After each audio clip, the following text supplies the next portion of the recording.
जय हिंद साथियों, मैं अनुज कुमार आप सभी का ग्रीन न्यूज के ऑनलाइन प्लेटफॉर्म पर स्वागत करता हूं। कैसे हैं आप सभी लोग? आई होप आप सभी लोग स्वस्थ होंगे, मस्त होंगे, जबरदस्त होंगे। तो आज मैंने पहले मैसेज नहीं डाल पाया था क्योंकि मेरे यहाँ लाइट नहीं आ रही है। और फिर मैंने सोचा कि जो मैंने वाईफाई के लिए यूपीएस लगाया हुआ है तो उसका प्रयोग भी करते हैं कि लाइट ना होने पर हम कैसा लाइव कर पाते हैं। तो उसका एक्सपीरियंस भी हमें करना था, तो उसका भी एक मौका मिल गया। ठीक है। दूसरी चीज़, मैं फ़ोन के टॉर्च से पूरी वीडियो जो है लाइव करने वाला हूँ बेहतरीन तरीके से। तो लोग अंत तक बने रहिएगा। क्वालिटी अगर अच्छी लग रही हो तो एक बार थम्स अप कर देना। वॉइस भी क्लियर आनी चाहिए, वीडियो भी क्लियर आनी चाहिए। इससे क्लियर हो जाएगा कि हमारा वाईफाई का जो यूपीएस है वो सपोर्ट कर रहा है बेहतर तरीके से, क्वालिटी में कोई कमी नहीं आ रही है। प्लीज़ एक बार सभी लोग थम्स अप करके बता दें। चलिए, क्योंकि क्लास नहीं रुकना चाहिए। ठीक है, क्लास नहीं रुकनी चाहिए, इसी कारण जो है सारी व्यवस्था की गई है। चलिए, बहुत बढ़िया। उज्जवल त्यागी जी गुड मॉर्निंग। विवेक सिंह बहुत बेहतरीन। आप लोग बता दें बस कि वॉइस वगैरह क्लियर है, बस इसी को थोड़ा लेकर मुझे डाउट था, किसी प्रकार दिक्कत ना हो। पहले मेरी ऐसा मन हुआ कि आज क्लास रहने दें, फिर सोचा कि चलो आज इसको ट्राई करते हैं कि लाइट ना रहने पर कितना सपोर्ट करेगा, कितनी देर तक जो है हमें इंटरनेट सुविधा प्रोवाइड करा देगा। चलो, बहुत बेहतरीन। ठीक है, तो बेहतर तरीके से शुरुआत करते हैं। ठीक है, और 5 बज रहा है और तुम लोग सुबह आ जाया करो। ठीक है, सुबह जुड़ जाया करो। आज मेरी मम्मी पूछ रही थी कि सुबह लड़के जुड़ते हैं, सुबह पढ़ाते हो तुम, इतनी सुबह पढ़ाने लगते हो। ठीक है, मैंने बताया कि सुबह पढ़ाते हैं हम लोग। तो बताया कि इतनी सुबह कोई बच्चे जुड़ते होंगे, इतनी सुबह कौन पढ़ता है? तो मैंने हाँ, बच्चे जुड़ जाते हैं, 4-5 बच्चे आ जाते हैं। तो तुम लोग सुबह जुड़ जाया करो थोड़ा सा, तो अच्छा लगता है। डेली तुम लोग तैयार रहा करो। जब मैं जागता हूँ पूरी रात तो आप भी जाग लिया करो थोड़ा सा। ठीक है, आराम से पढ़ लिया करो तब तक। है, सुबह उठ लिया करो तुम लोग। शाम को कम से कम 11 बजे तुम लोग सो जाया करो। उसके बाद सुबह जो 5 बजे उठ जाया करो। ठीक है, पढ़ने के टाइम तक। चलो, बढ़िया है। ठीक है, शुरुआत करते हैं। तो आज हम लोग पढ़ने वाले हैं अमीबा में प्रचलन, यानी कि अमीबा में प्रचलन यानी कि गति। अमीबा कैसे चलता है, उसके पीछे क्या क्या मत दिए गए हैं। अलग अलग वैज्ञानिकों ने अलग अलग कॉन्सेप्ट दिए हैं कि अमीबा ऐसे चलता है, किसी ने कहा अमीबा ऐसा चलता है, किसी ने कहा नहीं ऐसे नहीं ऐसे चलता है। जैसे गांव में नहीं होता, गांव में कोई कहेगा कि वहां पर एक भूत रहता है, वहां पर भूत रहता है। कोई कहेगा अरे भूत बहुत बड़ा भूत है, कोई बताएगा अरे उसको मैंने देखा था, भूत है। ठीक है, हम लोग अलग अलग मत हैं सबके। ऐसा कुछ अमीबा में है, ऐसे भी अमीबा में है कि अमीबा के बारे में अलग अलग वैज्ञानिक आते गए, वो बताते गए अमीबा ऐसे चलता है, किसी ने कहा अमीबा ऐसे चलता है। ठीक है, तो अमीबा के चलने के ऊपर बहुत बड़ा रहस्य है। ठीक है, इसको हम समझते हैं क्या क्या इसमें है और कौन सा सबसे इंपॉर्टेंट है। ठीक है, तो यहाँ देखो, अमीबा में प्रचलन कूड़ पादों द्वारा, कूड़ पादों यानी कि जो हमारे सीडोपोड्स होते हैं, ठीक है, उनके द्वारा होता है, जो निरंतर बनते और बिगड़ते रहते हैं। इस प्रकार के गमन को अमीबी गमन कहते हैं। अमीबा का जो गमन होता है उसे हम किस प्रकार का गमन कहेंगे? तो अमीबी गमन कहेंगे। ठीक है, इसे समझने के लिए अनेक मत दिए गए हैं, बहुत सारे मत आए हैं। ठीक है, बहुत सारे वैज्ञानिकों ने अपना अपना जो है मत दिया है, अपना अपना थ्योरी अपनी अपनी देकर निकल गए कि ऐसा हो सकता है वैसा हो सकता है। तो आपको इतना ध्यान रखना है कि प्रचलन किसके द्वारा होता है। तो सिंपल एक चीज आपको यह रखना है कि प्रचलन जो होता है किसके द्वारा होता है? कूड़ पादों के द्वारा होता है। ये डायरेक्ट आपका क्वेश्चन आएगा।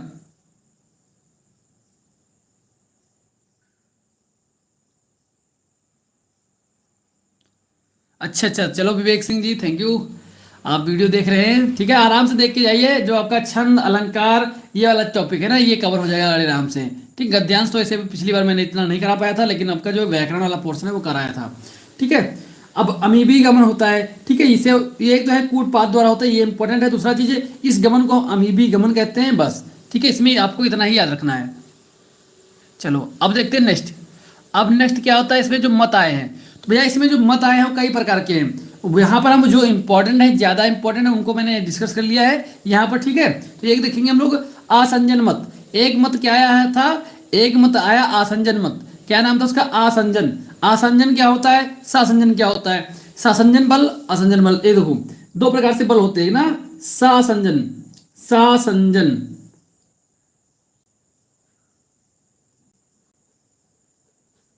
एक होता है आसंजन।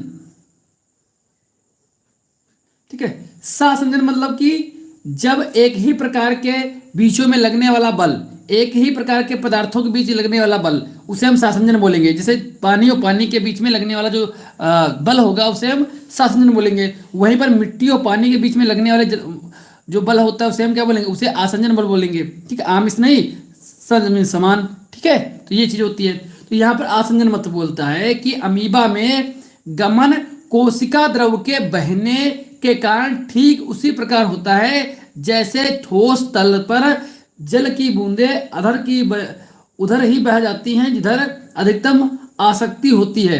कहने का मतलब ये देखो, आसंजन का मतलब है कि देखो इसका जो कोशिका द्रव होता है, जैसे ये अमीबा है, ये अमीबा एक बन गया अमीबा, ये अमीबा।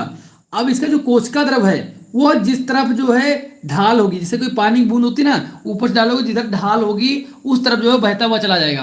पानी की बूंद क्या होगी, जिस तरफ क्या होगा, जिस तरफ जो है क्या होगा, जिस तरफ जो है थोड़ा सा ढाल होगा या फिर पहले जिधर अधिकतम आसक्ति होगी, जिधर कोई मतलब कि शक्ति नहीं लगती है रोकने के लिए, उसे आराम से वो बहता हुआ निकल जाए। ठीक है, तो उसको बोलते हैं आसक्ति। ठीक है, तो उसी प्रकार से अमीबा भी उसी प्रकार से गति करता रहता है जिस तरफ जो है उसको एक ढाल मिल जाए एक प्रकार से। ठीक है, जिस तरफ उसको एक ढाल मिल जाए, जिधर उसका तल झुका हो या फिर जिस तरफ उसका जो है गमन अच्छा हो पाए। ठीक है, ये चीज आपको ध्यान रखना है। इसमें इसमें कितनी चीजें ध्यान रखती है अपनों। ठीक है, तो ये चीज आपको ध्यान रखनी है इसमें। ठीक है, अमीबा में गमन कोशिका द्रव के बहने के कारण होता है, ठीक उसी प्रकार होता है जैसे ठोस तल पर जल की बूंदी, कोई ठोस तल है उस पर जैसे जल की बूंदे होती हैं, गति कर सकती है, उसी प्रकार से इसकी गति होती है। इसे आसंजन मत कहते हैं। क्या, आसंजन मत। ठीक है, आसंजन क्यों कहा गया, देखो जैसे कि ठोस है, यहाँ पर क्या बोला, ठोस तल, तल अलग हुआ और बूंद अलग हुई, ये दोनों अलग अलग गुण हैं, इसलिए इसमें क्या है, आसंजन बल लगेगा, इसीलिए इसको आसंजन मत भी कहते हैं। ठीक है, आई बात समझ में। चलो नेक्स्ट क्या है, और ये मत सबसे इंपॉर्टेंट मत है जिसे माना जाता है, जिसे सर्वमान्य माना गया है, यानी कि ये सबसे बेस्ट है, इसे हर एक व्यक्ति मानता है। ठीक है, तो इसे क्या बोलते हैं, सर्वमान्य। सॉल और जल का मत, सॉल और जल, सॉल और जल जो का मत है ये इंपॉर्टेंट है आपका। ठीक है, सॉल और जल का, इसमें होता क्या है, इसमें होता क्या है इसे समझना है, ये इंपॉर्टेंट है, इसे जरूर याद रखिएगा। या सर्वमान्य मत है, इसे हाइमन, पेंटिन एवं मस्ट ने दिया था। तीन वैज्ञानिक थे, हाइमन, पेंटिन और मस्ट ने दिया था, तीन वैज्ञानिक ने मिलकर इसको दिया था। इसमें होता क्या है, कूडपाद, जिसे सीडोपोडिया बोलते हैं, क्या, सीडोपोडिया बोलते हैं। इसमें जो पी आता है ना, पी, पी होता है साइलेंट। ठीक है, जैसे निमोनिया, निमोनिया लिखते हैं ना, वो भी पी से लिखा जाता है, जिसके पहले में पी आए, ई आए, ठीक है, ऐसा है, वो उसके आगे पी जो आता है वो साइलेंट होता है। यहाँ पर पी क्या है, साइलेंट है, इसको सीडोपोडिया पढ़ते हैं। ठीक है, पी नहीं पढ़ते यहाँ पर। का बनना और बिगड़ना सॉल जल परिवर्तन पर निर्भर करता है। अब देखो यहाँ पर क्या हुआ, यहाँ पर बताया गया कि भैया जो वो जो पादाब बन रहे हैं वो किसके कारण हो रहे हैं, सॉल जल परिवर्तन के ऊपर निर्भर करते हैं। ठीक है, इस परिवर्तन के कारण ही बनते हैं, यह बताया गया। इस क्रिया में 4 चरण पूर्ण होते हैं। कितने, 4 चरण इसमें होते हैं। कितने चरण होते हैं, 4 जो है इसमें चरण होते हैं। ठीक है, ये आपको ध्यान रखना है, कितने 4 चरण होते हैं, 4 चरण होते हैं। एक मिनट थोड़ा सा समझ लेना आप लोग।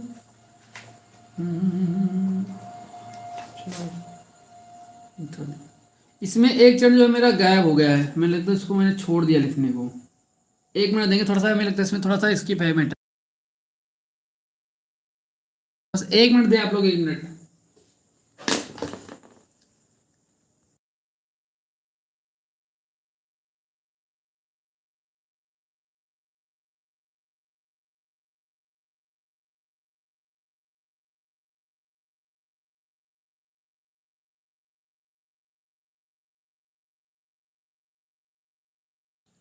आप लोग इसके डायग्राम को बनाएं एक बार, आप लोग इस डायग्राम को एक बार बना लें प्लीज। एक बार इस डायग्राम को बनाएं, फिर मैं आगे बताता हूँ उसमें। ठीक है, वहां पर एक पॉइंट मिसिंग है, वो पेपर मैं निकाल लूँ।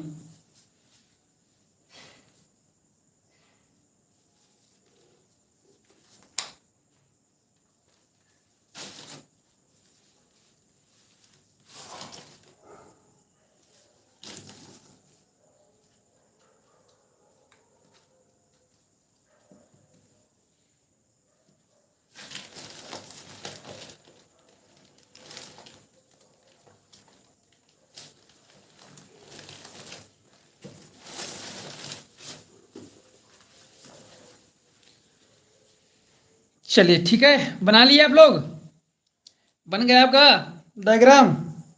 एक्चुअली लाइट आ नहीं रही थी, इसको हम अलग से लिखे थे अभी, एक मत उसका पेज जो है छूट गया मेरा। चलो जल्दी से बताओ, ये डायग्राम बन गया आपका? डायग्राम बन गया कि नहीं बना?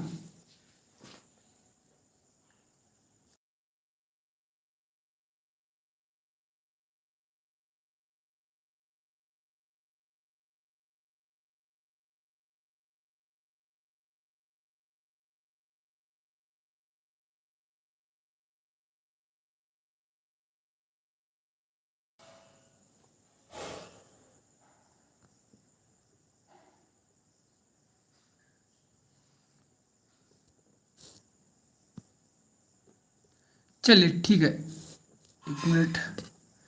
टाइम टेबल आपको पता नहीं? टाइम टेबल आपको बता दूं, सुबह जो है 5 से 6 चलती है जूलॉजी, उसके बाद 5 से 6 होता है आपका प्रैक्टिस सेट, शाम को, उसके बाद फिर 9 से 10 होती है क्लास आपकी।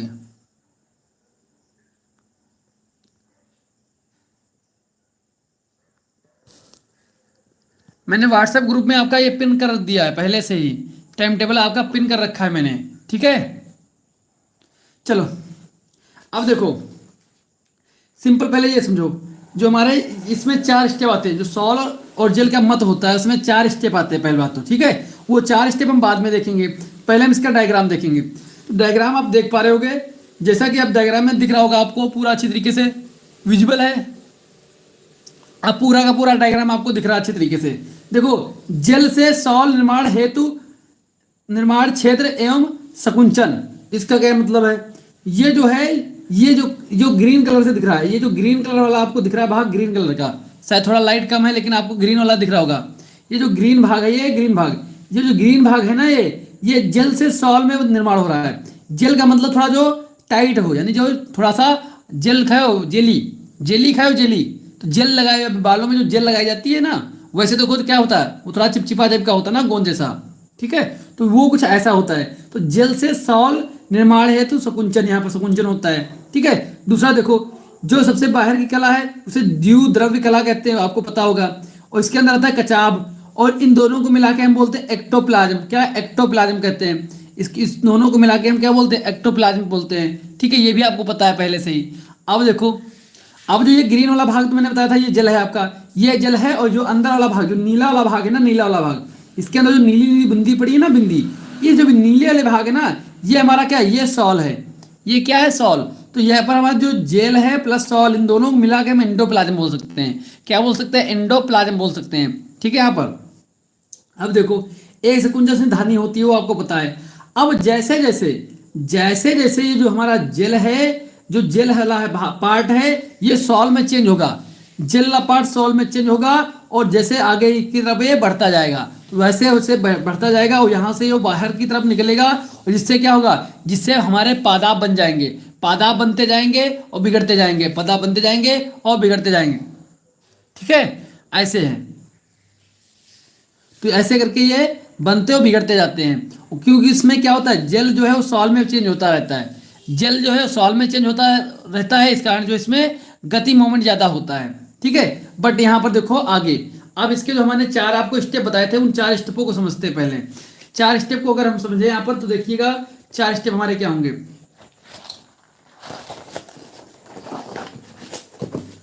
चलो यहाँ पर देखो, यहाँ पर जो पहला एक स्टेप है ना, यहाँ पर एक स्टेप यहाँ पर मिसिंग है, उस स्टेप को आप लिख लीजिएगा, उस स्टेप को आप लिख लीजिएगा। मैं यहाँ पर लिख दे रहा हूँ एक बार फिर से, ठीक है। क्या लिखना है? पहला यहाँ पर एक स्टेप आपको लिखना है, ठीक है। एक स्टेप यहाँ पर मिसिंग हो गया मुझसे, जिस कारण से आपको थोड़ा सा असुविधा हुई। जिस दिशा में जिस दिशा में गति गति होती है, उस ओर की कोशिका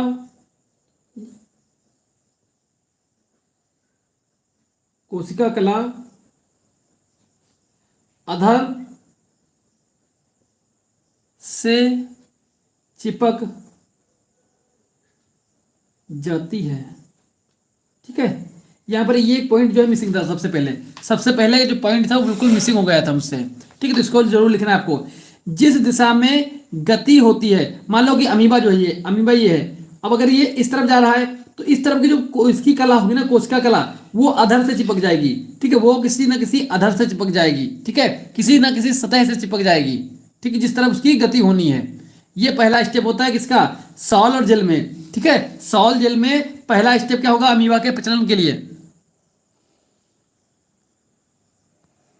ठीक है, अब देखो नेक्स्ट क्या आता है इसमें, दूसरा स्टेप, अग्र छोर पर कचाव टोपी, अग्र छोर पर कचाव टोपी हाइलाइन कैप से टकराकर प्लाज्मा सॉल प्लाज्मा जेल में बदल जाता है। मैंने आपको बताया था ना कि जैसे जैसे जो हमारा प्लाज्मा सॉल होता है वो जेल में बदलता जाएगा। अगर छोर पर कचाव टोपी एक होती है, मैंने दिखाई आपको, से टकराकर प्लाज्मा सॉल प्लाज्मा जेल में बदल जाता है। प्लाज्मा सॉल प्लाज्मा जेल में बदल जाता है। शरीर के पश्च छोर पर प्लाज्मा जेल प्लाज्मा सॉल में बदल जाता है। ठीक है, यहाँ पर कहाँ पर होता है, ये पश्च छोर पर होता है। कहाँ पर, पीछे साइड में, जो आपको मैंने ऊपर बताया था पीछे साइड में। अभी आगे डायग्राम फिर से आपको दिखाऊंगा।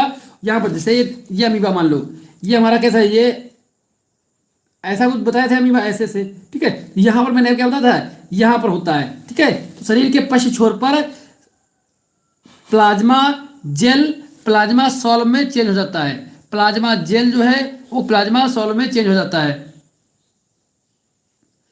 ठीक है, ये आपको ध्यान रखना है। यहाँ पर उल्टा है, थोड़ा सा बस आपको उल्टा दिख रहा होगा कि अग्र छोर पर जो होता है, अग्र छोर पे क्या कहता है, अग्र छोर पर कचाव टोपी से टकराकर प्लाज्मा सॉल आगे की तरफ प्लाज्मा सॉल जो है प्लाज्मा जेल में चेंज होगा। ठीक है, प्लाज्मा सॉल जो है वो जेल में चेंज होगा, लेकिन पश्च छोर पर क्या होगा, प्लाज्मा जेल जो है वो प्लाज्मा सॉल में चेंज होगा। यानी पीछे के साइड में लिक्विड होता जाएगा, आगे की तरफ हार्ड होता जाएगा, ऐसे समझ सकते हो। ठीक है, क्योंकि यहाँ पर जेल का मतलब वो हार्ड, सॉल का मतलब थोड़ा लिक्विड टाइप का, सॉल से थोड़ा सा लिक्विड। ठीक है, ऐसा चीज उधर हो जाता है। आई बात समझ में, थम्सअप कर दो अगर ये चीज समझ में आए आपको। ये पॉइंट अगर आपको समझ में आए हो तो एक बार थम्सअप कर देना प्लीज।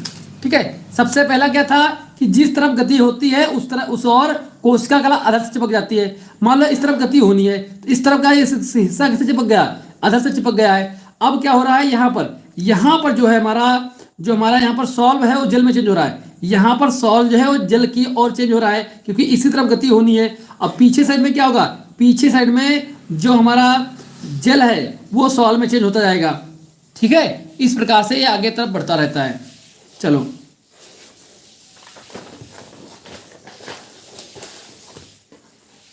अब देखो यहाँ पर 4 स्टेप क्या है। 4 स्टेप यहाँ पर बताया है, प्लाज्मा सॉल में संकुंचन होता है। प्लाज्मा जो सॉल होता है यानी जो पीछे का भाग, क्यों पीछे का भाग, क्योंकि भैया पीछे का ही जो भाग था ना जेल वाला, वही तो सॉल में बन रहा था। तो पीछे के भाग में क्या होगा, संकुंचन होगा, यानी वो आपस में सिकुड़ जाएगा, जिससे पश्च भाग छोर कोसा तरफ सिकुड़ जाते हैं और आगे आ जाता है। अभी ये सिकुड़ेगी आपस में तो ये आगे आ जाता है, सिकुड़ के ये आगे आ जाता है धीरे धीरे।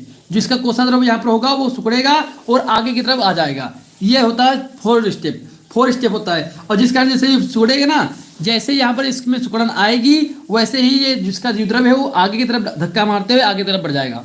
ठीक है, आगे तरफ प्रेशर के साथ आगे की तरफ बढ़ता जाएगा। इससे क्या होगा, अमीबा की गति होती रहेगी, अमीबा इससे मूवमेंट करता रहेगा। तो यही जो है इसमें मेन फैक्टर है इसका, और सबसे ज्यादा इसको माना भी जाता है। ये सर्वमान्य है, ये हर जगह मानी जाती है थ्योरी।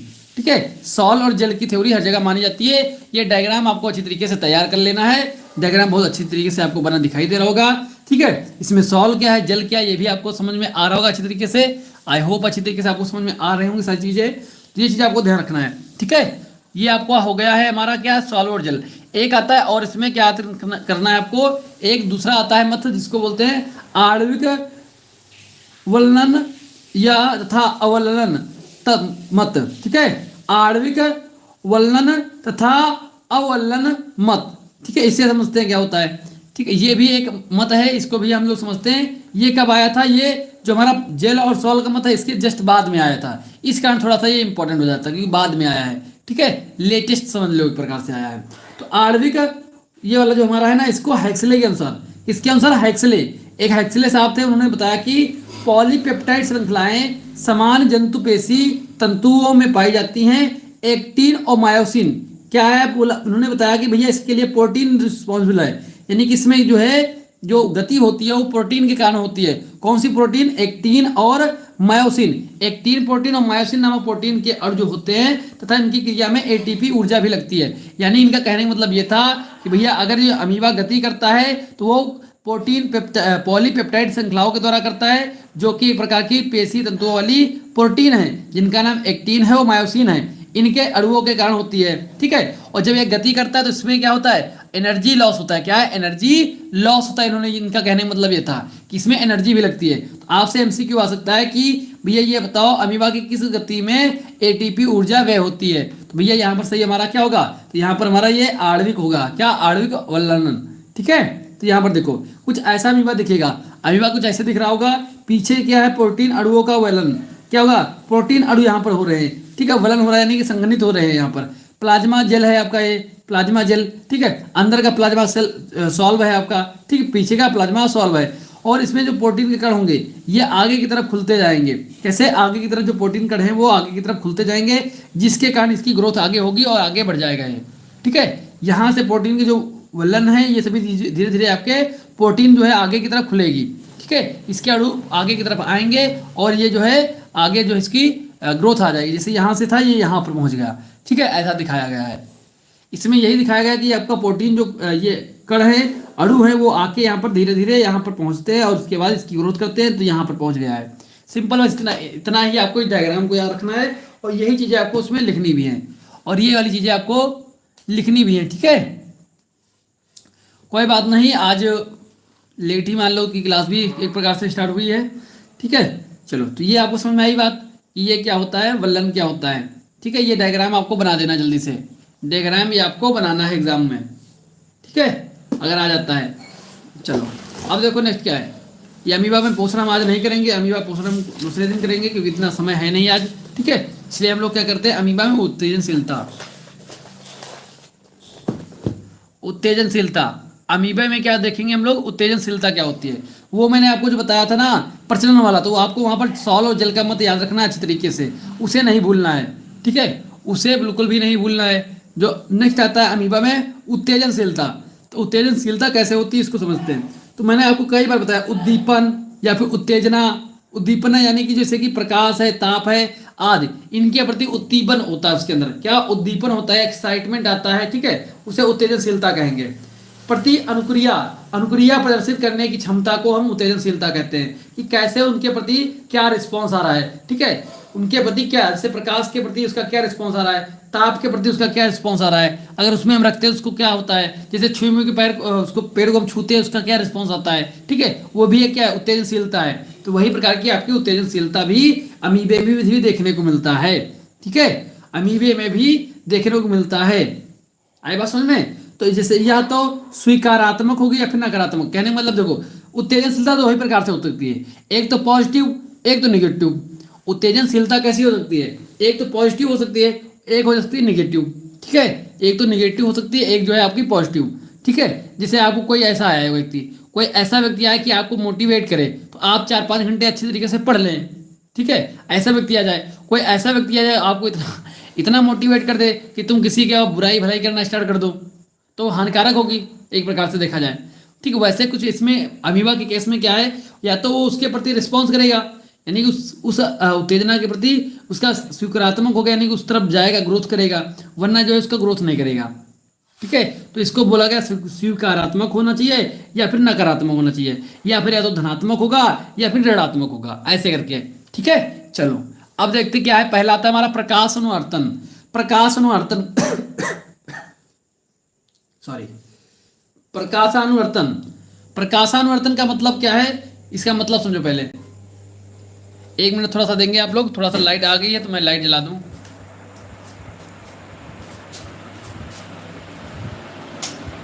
चलो ठीक है, तो प्रकाशानुवर्तन का मतलब क्या है। प्रकाशानुवर्तन, प्रकाश की तरफ, जब अमीबा प्रकाश अगर होगा तो प्रकाश की तरफ कैसा उसका अनुभव होगा, यानी प्रकाश की तरफ वो ग्रोथ करेगा, प्रकाश की तरफ जाएगा या फिर कम प्रकाश की तरफ जाएगा, इसके आधार पर उसको क्या बोला गया है, प्रकाशानुवर्तन। तो कैसा होता है अमीबा ये आपको बताना है इसमें। ठीक है, अगर तेज प्रकाश है, जैसे मैंने यहाँ पर लिखा है क्या, तो तेज प्रकाश होगा यानी बहुत हार्ड प्रकाश होगा, ठीक है। अगर तेज लाइट होगी, सूर्य लाइट होगी, सनलाइट अगर तेज होगी तो वहाँ पर निगेटिव उस तरफ नहीं जाएगा। यानी कहने का मतलब ये है इसका कि भैया अमीबा जो होता है वो कम प्रकाश की तरफ जाता है। कैसे? कम प्रकाश की तरफ, ठीक है। एक तरफ देखो, एक तरफ क्या है, बहुत तेज धूप हो रही है, तो इसकी तरफ ये नहीं जाएगा, वो हमेशा कम प्रकाश की तरफ जाएगा, नीचे की तरफ चला जाएगा वो। इसीलिए आप लोग देखोगे कि अमीबा जो होता है, लिखा होता है कि अमीबा तालाबों पोखरों की तलहटी में पाया जाता है। किसमें? तलहटी में, नीचे, सबसे नीचे होता है, क्योंकि उसे कम प्रकाश पसंद है ना कि ज़्यादा प्रकाश। उसे कम प्रकाश पसंद है ना कि ज़्यादा प्रकाश, ठीक है। ये आपको समझ में आना चाहिए। अब देखो नेक्स्ट क्या है, कम प्रकाश यहाँ लिखा है, इसी कारण अमीबा तालाब की तली में रहता है। ये चीज़ आपको, बस यही 2 लाइन आपको समझ में आ गया, आप थ्योरी बड़े आराम से लिख लोगे। इतना अगर समझ में आपको आ गया कि तेज प्रकाश में नकारात्मक होता है, ऋणात्मक होता है, ठीक है। कम प्रकाश में धनात्मक होता है, स्वीकारात्मक होता है, ठीक है। इसी कारण जो अमीबा तालाबों की तली में पाया जाता है, तलहटी में पाया जाता है, ठीक है। चलिए, बहुत बेहतरीन। नेक्स्ट देखो, नेक्स्ट क्या आता है भैया, स्पर्शानुवर्तन। स्पर्शानुवर्तन क्या मतलब क्या है? स्पर्शानुवर्तन का मतलब होता है कि उसको हम कोई चीज़ अगर स्पर्श कराते हैं, मान लो उसकी सेहत, उसकी जो बॉडी है उसके ऊपर हम कोई चीज़ पिन करते हैं या फिर उसको टच करते हैं, तो उसका रिस्पॉन्स क्या होगा, ठीक है। उसका रिस्पॉन्स क्या होगा ये आपको बताना है, ठीक है। उसका रिस्पॉन्स क्या होगा, मान लो तुम्हारी है, तुम्हारी कोई महिला मित्र है, महिला मित्र समझते हो, महिला मित्र समझते हो कि नहीं? तुम्हारी कोई महिला मित्र है, ठीक है। अब उसको तुमने टच कर दिया, उसको तुमने क्या किया, टच कर दिया। अब वो उसके ऊपर डिपेंड करेगा कि आपका टच जो है, आपका स्पर्श जो है वो कैसा होगा उसके लिए, या तो धनात्मक होगा या तो ऋणात्मक होगा। अगर धनात्मक है तो कोई बात नहीं, आप तो बच जाओगे। अगर कहीं ऋणात्मक हो गया तो समझ लो आप तुम्हारा क्या हाल होगा, ठीक है। तो तुम समझ सकते हो। तो ऐसा ही कुछ अमीबा के साथ है, या तो क्या होगा, स्पर्श करोगे या तो वो खुश रहेगा, या तो क्या करेगा वो भैया मुंह मोड़ लेगा, यानी कि उस आपका रिस्पॉन्स नहीं करेगा कोई। तो ये क्या होता है भैया, स्पर्शानुवर्तन होता है। किसी को हम स्पर्श करके जो है कैसा उसका अनुभव होता है ये बताना है, ठीक है। जैसे छुए के पौधा है, उसे जैसे तुम स्पर्श करते हो वैसे वो दिखा देता है कि भैया मुझे अगर छुओगे तो मैं अपनी पत्ती बंद कर लूँगा, ठीक है। अब कोई ऐसा है जैसे कि आम का पौधा है, गुड़हल का पौधा है, उसकी पत्ती को टच करोगे कोई रिस्पॉन्स, फर्क ही नहीं पड़ता उसको, ठीक है। यानी वो स्पर्शानुवर्तन है, कोई फर्क नहीं पड़ता है। आई बात समझ में? तो ऐसा भी केस आपको देखने को मिल सकता है इसमें, अमीबा में स्पेशल, ठीक है। आई बात समझ में? चलो बढ़िया है, समझ में आपको आनी चाहिए बस। वही चीज़ें यहाँ पर लिखी हैं, देखो। यदि अमीबा को किसी नुकीली वस्तु से स्पर्श किया जाता है तो वह संपर्क में आ जाए तो वह अपने शरीर को खींचकर दूर हटाने का प्रयत्न करता है। भैया वही की बात है, अगर अमीबा को तुम सुई लगाओगे वो क्या करेगा, वो अपने आप को खींचकर आपस में खींच कर लेगा और दूर हटने की कोशिश करेगा अमीबा, यानी कि ये नकारात्मक है। कैसा है? नकारात्मक होता है इसके प्रति। नेक्स्ट आता है तापानुवर्तन। नेक्स्ट क्या आता है? तापानुवर्तन, यानी टेम्परेचर के प्रति क्या होता है, टेम्परेचर अगर बढ़ेगा तो क्या प्रभाव पड़ेगा, अगर कम होगा तो क्या प्रभाव पड़ेगा। इसके आधार पर अगर देखो 30 से 35 डिग्री सेल्सियस टेम्परेचर है तो जैविक क्रिया उसकी आसानी से चलती रहेंगी। उसकी जैविक क्रियाएँ जो है, उसकी जैविक क्रियाओं पर कोई प्रभाव नहीं पड़ेगा, उसकी जैविक क्रियाएँ अच्छी तरीके से चलती रहेंगी। अगर 20 डिग्री से कम होगा, अगर 20 डिग्री से कम होगा तो ताप में मंद हो जाता है, यानी कि अगर इस यहाँ से कम ताप आएगा, 20 से भी अगर कम आएगा तो उसकी जो क्रियाएं है ना वो मंद पड़ जाएगी, बहुत धीमा हो जाएगी, स्लो हो जाएगा, ठीक है। उसकी जो गति है थोड़ा सा स्लो हो जाएगी। अगर 50 से ऊपर टेम्परेचर आ गया, अगर जो है टेम्परेचर बहुत ज़्यादा हो गया 50 से ऊपर, तो वो पुट्टी बनाना स्टार्ट हो जाता है। अब पुट्टी क्या है मैं आपको बताऊंगा, ये वो वाली पुट्टी नहीं है बिरला वाइट पुट्टी, ठीक है। बिरला वाइट पुट्टी नहीं बनाता है ये एक प्रकार का इसका मैकेनिज्म होता है जिसे हम पुट्टी बोलते हैं, जिसके कारण वो अपने आप को अनुकूल प्रतिकूल अवस्था में सुरक्षित कर लेता है। जब जानता है भैया हमारे लायक, हम इन्वायरमेंट में रहने लायक नहीं बचा है कुछ, तो हम पुट्टी बना लेंगे ताकि हम 2-4 साल अच्छे तरीके से जी पाएँ, ठीक है। उसे बोलते हैं पुट्टी बनाना। ये आपको जनरल वाले चैप्टर में पढ़ाऊंगा आपको अमीबा क्या है। तो 50 के ऊपर क्या करेगा, ये पुट्टी बनाना स्टार्ट कर देता है, और 20 से कम होता तो ये मंद हो जाता है। अगर 30 से 35 के बीच में तो इसकी जैविक क्रिया अच्छी तरीके से चलती रहती है, ठीक है। चलो अब देखते हैं नेक्स्ट समझो क्या है। हाँ, सुरक्षा कवच कह सकते हो प्रकाश, वही बोला ना, प्रतिकूल अवस्था में होता है। जब प्रतिकूल अवस्था इसके लिए होती है तब जाके बना लेता है। नेक्स्ट आता है धारानुवर्तन। क्या आता है? धारानुवर्तन। धारानुवर्तन क्या कहता है? हल्की विद्युत धारा प्रवाहित की जाए तो अमीबा अपने पदार्थों को समेटकर गोलाकार लेता है। गोलाकार लेता है इसका मतलब क्या है? कहने का मतलब ये, अगर तुम धारा प्रवाहित कर रहे हो, आप किसी एक बीकर में या किसी कंटेनर में उसको रखे हो अमीबा को, उसमें तुमने थोड़ी सी क्या है धारा प्रवाहित कर दी। जैसे उसमें धारा प्रवाहित की आपने, तो वो जो है अमीबा क्या करेगा, अपने आप को सिकोड़ लेगा, गोलाकार बना लेगा, सिकोड़ कर गोलाकार बना लेगा। यानी कि इस धारा के प्रति भी नकारात्मक होता है। यदि इसको धारा भी नहीं चाहिए, इसको विद्युत भी नहीं चाहिए थोड़ी सी भी, ठीक है, ये ऐसा क्या नकारात्मक होता है। नेक्स्ट आता है हमारा रसायन अनुवर्तन। रसायन अनुवर्तन इसका मतलब क्या है? इसका मतलब यह है कि ऐसा पानी जिसमें कि रसायन हो, जिसमें कि लवण हो, अगर उसमें रखा जाए अमीबा, तब वो क्या करेगा, तब उसका प्रभाव क्या पड़ेगा, इसको कहने का मतलब है। ठीक है, तो रासायनिक पदार्थ जैसे कि अम्ल, क्षार, लवण या शर्करा के सांद्र घोल में की उपस्थिति में नकारात्मक अनुक्रिया देता है, पुट्टी बना लेता है। यहाँ पर भी क्या करेगा, वो पुट्टी बना लेगा। अगर उसे तुम एक मान लो चीनी का घोल आपने क्या बनाया, चीनी का घोल बना लिया है, ठीक, बहुत गाढ़ा सा। अब उसमें अगर अमीबा डालोगे ना, तो वो सर्वाइव नहीं करेगा, क्योंकि वो जो इसके प्रति क्या है, नकारात्मक है। उसे ज़्यादा जो है ना कि क्षार, अम्लीय चीज़ें उसको नहीं पसंद है। ठीक है, आई बात समझ में? वो क्या है, रसायन अनुवर्तन होता है। अब देखो यहाँ पर उदाहरण इसके जो डायग्राम है वो आपके दिख रहे होंगे। यहाँ पर इसके डायग्राम देखो। पहला वाला क्या है, प्रकाशानुवर्तन। क्या है प्रकाशानुवर्तन? यहाँ पर मंद प्रकाश है, कैसा मंद प्रकाश है, तो उसमें कोई दिक्कत नहीं, आराम से वो नॉर्मल है। जैसे ही तेज प्रकाश हुआ, तेज प्रकाश में क्या किया, अपने आप को नीचे की तरफ मूवमेंट कर लिया कि हम भैया तेज प्रकाश की तरफ नहीं देखेंगे वरना हम जल जाएंगे। ठीक है, वरना हम क्या होंगे, जल जाएंगे। ठीक है, इस टाइम जो है उसको क्या होता है, वो दूर हटना है, तेज प्रकाश से दूर हटने की कोशिश कर रहा है। यहाँ पर वो क्या कर रहा है, इसे दूर हटने की कोशिश कर रहा है। एक मिनट थोड़ा सा,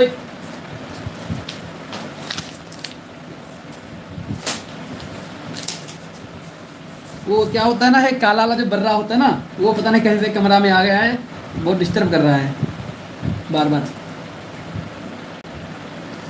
कोई ना, चलिए ठीक है। आवाज़ क्लियर है? अब देखो भैया, कीड़े मकोड़े भी आ रहे हैं सुबह सुबह क्लास में पढ़ने के लिए। अगर तुम लोग नहीं आओगे तो कीड़े मकोड़े आएंगे पढ़ने, समझ रहे बात को? तो तुम लोग संख्या में ज़्यादा रहो ताकि कीड़े मकोड़े कम आए। चलो ठीक है, चलो। वो काला वाला नहीं होता है, जो काला वाला एक बर्रा आता है, बहुत बड़ा सा होता है, इतना बड़ा सा, कोई बहुत तेज़ से आवाज़ करता है, वही आ गया था। चलो अब देखो क्या इसमें लेकिन वो शहीद हो चुका है। वो शहीद हो गया है, फाइल मारे हैं गिर गया है। चलो देखो, अब देखो इसमें क्या है, प्रकाशानुवर्तन।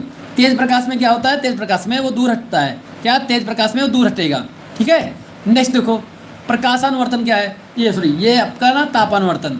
ये क्या हमारा तापानुवर्तन। ठीक है, तापानुवर्तन क्या होता है, अब देखो यहाँ पर देखो, एक तरफ मैंने गर्म पानी लिया, एक बीकर मैंने ठंडा पानी लिया, एक मैंने ठंडा पानी ले लिया, एक में मैंने ठीक पानी लिया। ठीक है, एक में गर्म पानी है, एक में नॉर्मल पानी यानी सादा पानी है, कोई इसमें दिक्कत नहीं है। एक जो है बढ़िया जो है ठंडा पानी है। ठीक है, ऐसे समझ सकते हो कि इधर, तो यहाँ पर क्या हुआ, जब गर्म पानी हुआ है तो उसे भी अनुकूल नहीं, उससे लिख के लिए गर्म पानी भी अनुकूल नहीं है, ठीक, प्रतिकूल है। इस कारण उसने क्या किया, पुट्टी बना लिया। पुट्टी बना लिया। ठंडा पानी था, नॉर्मल पानी था, तो उसमें वो ग्रोथ कर रहा है। जैसे ठंडा पानी आया तब उसने क्या किया, पुट्टी बना ली, क्योंकि उसके लिए ठंडा पानी भी नकारात्मक है। ठीक है, ठंडा पानी भी उसके लिए नकारात्मक हो गया, गर्म पानी भी नकारात्मक हो गया, नॉर्मल पानी उसे चाहिए बस। ठीक है, नेक्स्ट देखो, नेक्स्ट क्या है, रसायनानुवर्तन।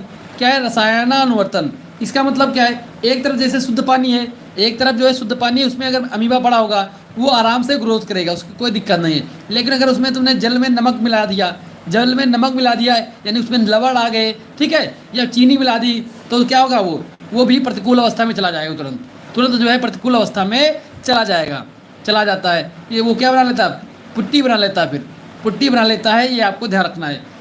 अब सोचो, अगर इसमें हम नमक मिला रहे हैं या फिर हम चीनी मिला रहे हैं, तो ऐसा क्यों कर रहा है? आप लोग देखे होंगे, अचार बनाया जाता है, घर में अचार बनाया जाता है। उसमें क्या किया जाता है, तेल डाला जाता है, नमक डाला जाता है। जानते हो क्या होता है इससे? उसके अंदर अगर बैक्टीरिया आ ही भी जाता है कोई, तो उसका जो अंदर का जो है उसको मार देता है। नमक जो होता है बैक्टीरिया को मार देता है, ठीक, छोटे माइक्रो ऑर्गेनिज्म आते हैं उनको मार देता है। मारने का काम करता है। होता क्या है, उसकी जो कोशिका होती है उसके अंदर का जो मटेरियल वो बाहर निकल आता है, क्योंकि प्रसरण आप पढ़े होगे, प्रसरण, तो प्रसरण का काम करता है अमीबा। ओ नमक, इसलिए नमक है, चीनी है, सब चीज़ें इसके लिए हानिकारक हो जाती है अमीबा के लिए भी। ठीक है, चलो एक बार थम्सअप करो। अब एक बार आप लोग थम्सअप करें प्लीज जल्दी से। ठीक है, जल्दी से आप लोग एक बार थम्सअप कर दें।